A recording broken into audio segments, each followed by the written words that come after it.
This is English ABC. I am with my English classes. This is set number 10 and the last set of the objective questions from Story of English. Story of English के जो 10 sets हमने लाए हैं और total प्रत्येक set में जो कि 25-25 क्वेश्चंस हैं, तो यह 10वां सेट जो कि आखिरी सेट है हमारे इस सीरीज़ का स्टोरी ऑफ इंग्लिश के ऑब्जेक्टिव क्वेश्चंस का। एक तरह से आप इसे पूरा स्टोरी ऑफ इंग्लिश का बुक ही समझ लें।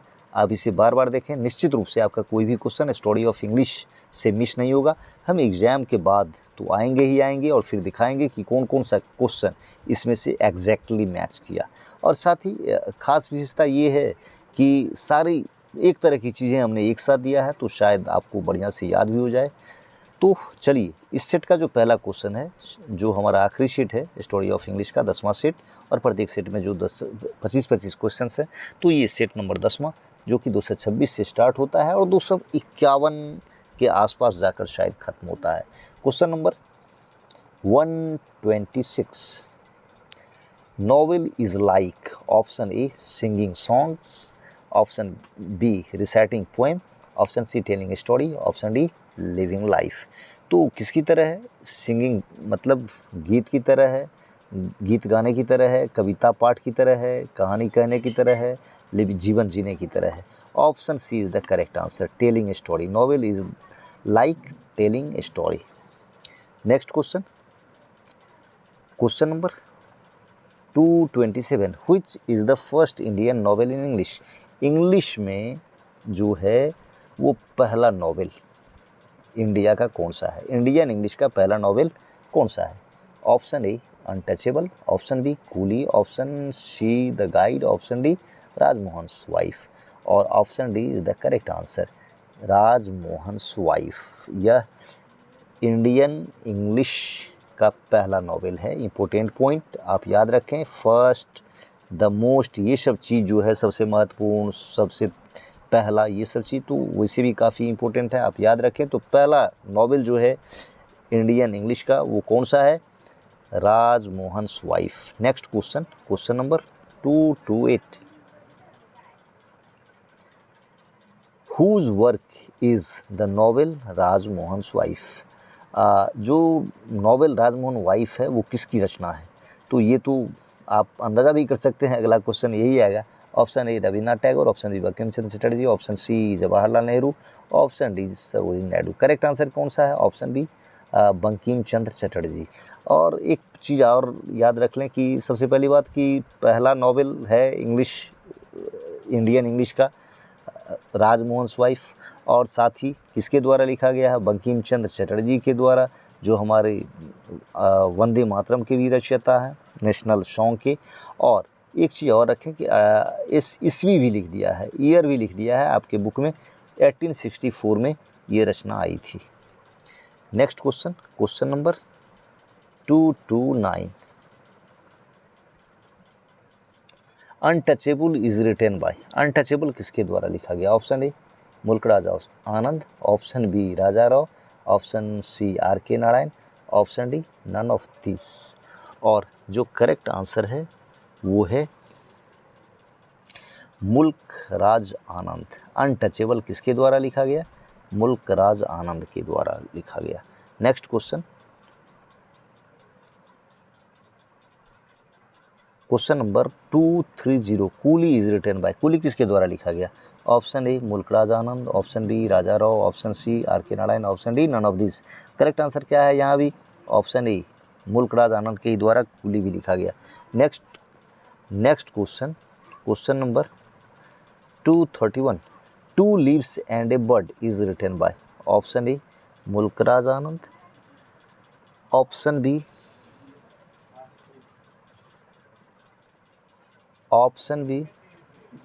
राजा Rao, option C R K Narayan, और option D none of this. तो two leaves and a bird किसके द्वारा लिखा गया? ये option B is the correct answer, Raja Rao के द्वारा लिखा गया। Next question,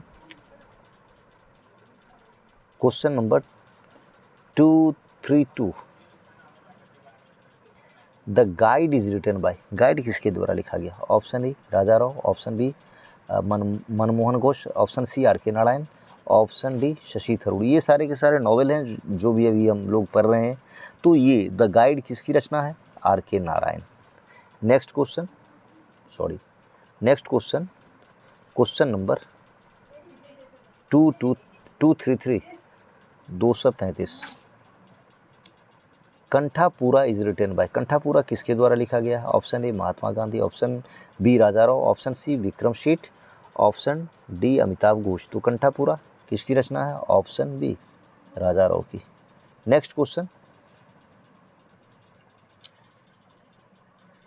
number 234। The novel serpent and the rope is written by, serpent and the rope is written by, ये किसके द्वारा लिखा गया? Option A Raja Rao, option B R K Narayan, option C Mulkraj Anand, option D Subhash Chandra Bose. और करेक्ट आंसर कौन सा है? Option A Raja Rao के द्वारा सरपेंट एंड द रूप लिखा गया है। Next question number 235। Economic slavery and colonial exploitation are the subject matter of dash novels, मतलब आर्थिक दास्ता और औपनिवेशिक शोषण किसके नॉवेल्स के विषय वस्तु थी? ऑप्शन ए शशि थरूर के, option B Mulk Raj Anand, option C R K Narayan, option सी राजा राव। तो किसके विषय वस्तु थे? ऑप्शन बी मुल्कराज आनंद के ये विषय वस्तु थे, इकोनॉमिक स्लेवरी और colonial exploitation. Next question number 236। In whose novel we find the essence of Gandhism, किसके उपन्यास में हम लोग गांधी के इसेंस को पाते हैं? गांधी की का जो दर्शन है उस मतलब उसकी झलक पाते हैं। Option A R K Narayan, option B Raja Rao, option सी अरुंधति राय और ऑप्शन डी मुल्कराज आनंद। करेक्ट आंसर कौन सा है? Option B Raja Rao. उनकी रचनाओं में हम गांधीज्म, गांधीवादिता की झलक पाते हैं। Next question number 237।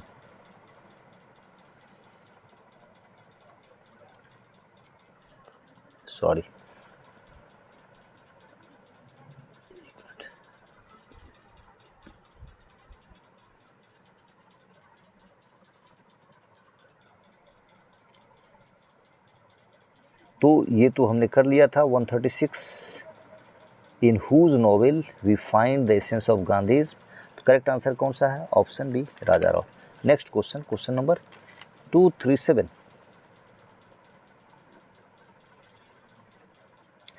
Train to Pakistan is written by, train to Pakistan किसके द्वारा लिखा गया है? Option A Kamala Markandaya, option B Khushwant Singh, option C Anita Desai, option D Chaman Lal बहाव। और करेक्ट आंसर कौन सा है? ऑप्शन बी खुशवंत सिंह का लिखा हुआ है train to Pakistan. Next question number 238। What is the background,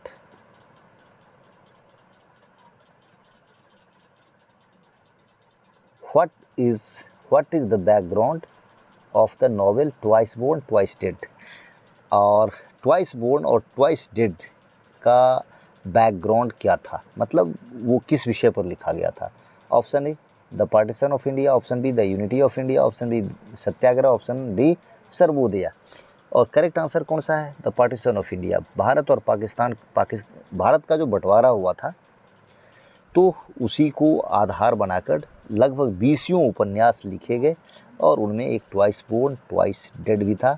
और वो भी जो अभी हमने पढ़ा था ट्रेन टू पाकिस्तान, उसका भी बैकग्राउंड क्वेश्चन नंबर 37 पर भी फिर से एक बार आते हैं।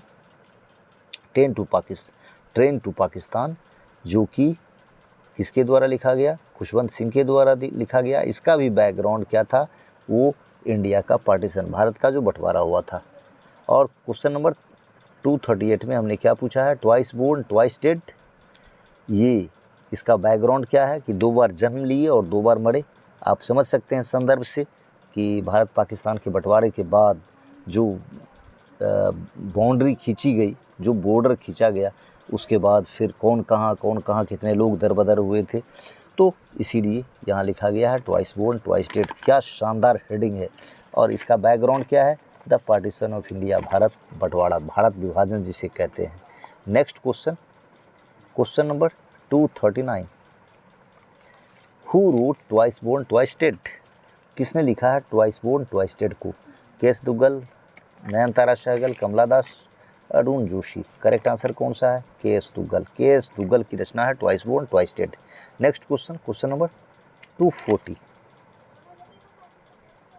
Which novel is entirely in sonnet? मतलब कौन सा नोवेल जो है एकदम पूरा का पूरा सोनेट में ही है? Option A suitable boy, option B the golden gate, option C the great Indian novel, option D the peacock. और करेक्ट आंसर कौन सा है? कौन सा नोवेल है जो एकदम इंडियन नोवेल है और एकदम पूरा का पूरा सोनेट में है? सोनेट आपको पता है इटालियन वर्ड है। इसमें ये ऐसी कविता होती है जिसमें 14 लाइन्स होते हैं। आपका जो द सोल्जर है वो रूपर्ट ब्रूक का लिखा हुआ, वह भी सोनेट है। तो जो गोल्डन गेट है अपना नोवेल, किसी इंडियन, आगे हम उस पर भी आ रहे हैं, तो वो पूरा का पूरा सोनेट में लिखा हुआ है। क्या शानदार नोवेल है। नेक्स्ट क्वेश्चन, क्वेश्चन नंबर 241, चूँकि गोल्डन गेट की चर्चा हुई थी जो कि पूरी तरह सोनेट में है, वो अब किसके द्वारा लिखी गई है? इस सवाल का जवाब दीजिए। Option A Deen Mohammed, option B Amitav Ghosh, option C Vikram Seth, option D Manohar Malgonkar. Correct answer कौन सा है? Option C Vikram Seth. The golden gate और सूटेबल हुआ, ये विक्रम सेठ की मतलब एकदम काफ़ी फेमस रचना है। Next question, who wrote the God of small things? God of small things की रचना किसने की है? Option A Arundhati Roy, option B Shashi Tharoor, option C Anita Desai, option D Kamala Markandaya. और ये the God of small things जो है ये अरुंधति राय की रचना है। और अरुंधति राय काफ़ी बड़ी पर्सनैलिटी, बुकर प्राइज़ भी इन्होंने जीता था। और इनके हस्बैंड अमर्त्य सेन ने इकोनॉमिक्स में नोबेल प्राइज़ भी जीता था। तो मैडम क्यूरी को एक तरह से ये कम्प्लीमेंट करती है इंडिया में, जो फ्रांस की मैडम क्यूरी थी, रेडियम का जिन्होंने आविष्कार किया था। पति पत्नी दोनों ही नोबेल प्राइज़ विनर थे। तो यहाँ अरुंधति राय, अमर्त्य सेन इनके हस्बैंड नोबेल प्राइज़ जीता इकोनॉमिक्स में, और अरुंधति राय ने बुकर प्राइज़ जीता था। और the God of small things जो नोवेल है आपके बुक में, उसको इन्होंने ही लिखा है, अरुंधति राय ने ही। Next question, question number 243, the great Indian novel is written by? Great Indian novel किसके द्वारा लिखा गया है? Option B Chamanlal Bahav, option B Shashi Tharoor, option C Mahatma Gandhi, option D Arun Joshi. Correct answer क्या है? Shashi Tharoor. The great Indian novel किसकी रचना है? शशि थरूर की। Next question, question number 244, the number of Booker prize won by Indian English fiction is? Indian English fiction यानी उपन्यास कह लें आप, कहानी कह लें, इनके द्वारा मतलब इसके द्वारा कितने बुकर प्राइज अब तक जीते गए हैं? Option A 1, option B 2, option C 4, option D 5। तो 5 बुकर प्राइज जीते गए हैं, आपके बुक में दिया हुआ ये आंसर है। Next question, question number 245, what did the Indian English writing begin with? किस चीज़ के साथ इंडियन इंग्लिश राइटिंग की रचना शुरू होती है? Option A Deen Mohammed spruce, option B Gandhi's autobiography, option C the essays of Tagore, और option D none of this. Correct answer कौन सा है? ऑप्शन ए दीन मोहम्मद की प्रूज के साथ इंग्लिश में जो थोड़ा बहुत लिखा गया, और उसी के साथ इंडिया में इंग्लिश का जो लेखन है वो स्टार्ट हुआ। दीन मोहम्मद का जो प्रूज था वो करेक्ट आंसर है इस क्वेश्चन का। Next question, question number 246, the shadow lines is written by? Option A Amitabh Ghosh, option B Nayantara Sahgal, option C Swami Vivekananda, option D Mohammad Ali Jinnah. Correct answer कौन सा है? ऑप्शन ए अमिताभ घोष के द्वारा द शैडो लाइन्स लिखा गया है। आज के काफ़ी चर्चित नॉवेलिस्ट हैं Amitav Ghosh. Next question, question number 247,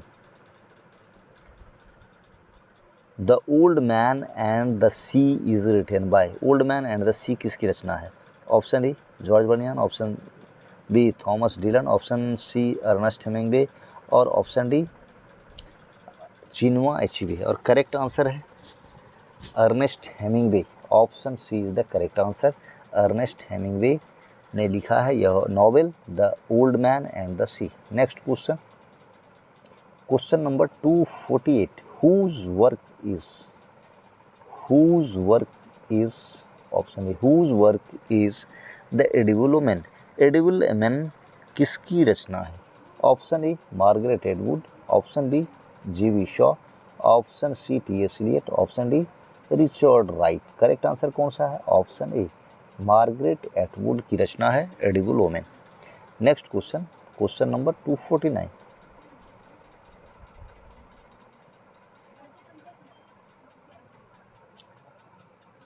whose work is arrow of God।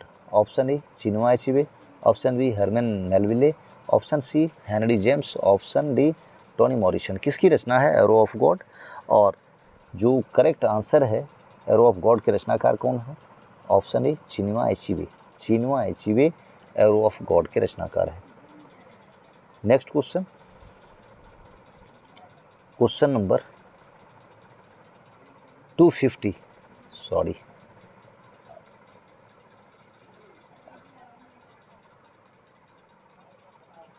250, the house of mister Vishwas is written by George Lemming, G V. Shaw, Charles Dickens, B S. Nepal.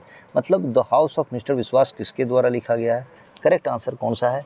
VS. Naipal. ये कैरेबियन पोइट थे। आप यह समझ लें कि वो जो वेस्ट इंडीज़ की जो टीम है, तो वो विभिन्न कंट्रीज़ की टीम है जो वहाँ मतलब द्वीप समूह है, उसी का नाम वेस्ट इंडीज़ है। तो वहीं जो बारबडोस, गुयाना, ये सब राज्य हैं, जमैका, तो उन्हीं रचनाकारों में से एक वी.एस. नायपाल थे जिन्होंने द हाउस ऑफ मिस्टर विश्वास लिखा है। नेक्स्ट क्वेश्चन जो कि इस सेट का आखिरी क्वेश्चन है 251। मुझे लगा कि इसको भी ज़रूर ले लेना चाहिए, लग रहा था कि ये मिस हो रहा है, ये क्वेश्चन आना चाहिए, डिज़र्व करता है। तो question number 251, whose dramas are a great river of life and beauty. किसके ड्रामा जो हैं वो जीवन का और सुंदरता का, मतलब जीवन और सुंदरता की एक महान नदी है, एक विशाल नदी है। Option A Shakespeare, option B Wordsworth, option D C Chaucer, option D Nicholas Udall. तो किसकी रचना है जो कि मतलब लाइफ और ब्यूटी का एकदम ग्रेट रिवर है? वो नो डाउट विलियम शेक्सपियर। इस तरह हमने इस सेट के सारे क्वेश्चंस भी, जो हमारा सेट नंबर 10 था, आखिरी सेट था इस सीरीज़ का स्टोरी ऑफ इंग्लिश के, हमने टोटल 250 क्वेश्चन 251 क्वेश्चन को इसमें लाए हैं। एक आध क्वेश्चन और ज़्यादा ही हो, कोई क्वेश्चन ए के रूप में आया है, सेम नंबरिंग अगर रिपीट हो गया तो हमने रहने दिया उस क्वेश्चन को। तो इस तरह हमने 252-53 जो भी क्वेश्चंस हों इस आसपास में, हमने 250 से ऊपर क्वेश्चंस लाए हैं ये 10 सेट में। और निश्चित रूप से इनमें से सारे के सारे क्वेश्चन जो हैं वो इम्पोर्टेंट है, आपको हेल्प करेंगे स्टोरी ऑफ इंग्लिश के फैक्ट को समझने में और फिर एग्ज़ाम में उस हिसाब से आंसर करने में। चलिए बेस्ट ऑफ लक, अगले वीडियो के साथ फिर मिलते हैं, तब तक बाय।